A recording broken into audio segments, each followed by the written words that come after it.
Conservative Party is in federal court today, so instead of doing the make-believe thing, maybe try an honest answer for a change. So here's some actual facts. The Conservatives provided scripts and the call list to RMG, whose operators then directed voters to go to poll locations, sometimes kilometers away, without ever saying that they were working for the Conservative Party. And RMG data has been purged.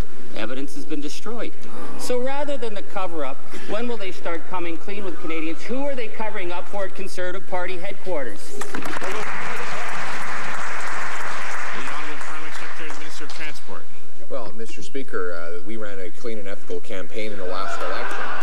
By contrast, the question is, who is the NDP covering up for? After financing part of its last election campaign with $340,000 in illegal union money, they now have a union-sponsored, politically motivated junk lawsuit that they've brought before the courts that is partly funded by QP, which gave $50,000 in illegal money to the NDP, and Cup W, which recently financed delegates to go to an anti-Semitic conference in Brazil, which advocated the release of one of the world's worst terrorists. Wow. Thank you. The Honourable Member for Timmins-James.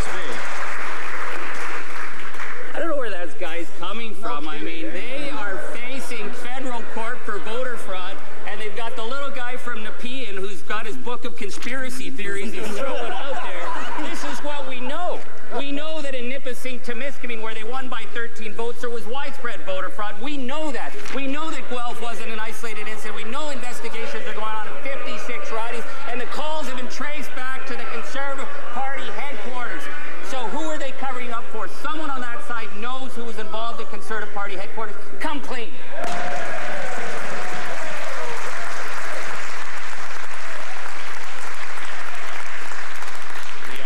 Secretary to the Minister of Transport. Where are you coming from? Mr. Speaker, it sounds like someone over there is an expert in conspiracy theories. The only problem with his theories is that they're never followed with any evidence. He makes baseless allegations that are unsupported by any facts. What I'm sharing with you is factual. We know that QP gave $50,000 in illegal union money to the NDP. The party was forced to give it back. We know that Cup W sent delegates down to an anti-Semitic conference in Brazil, which advocated the release of a terrorist. All of that is public. In fact, the union, which supports the NDP, is bragging about it. Those aren't theories, those are facts.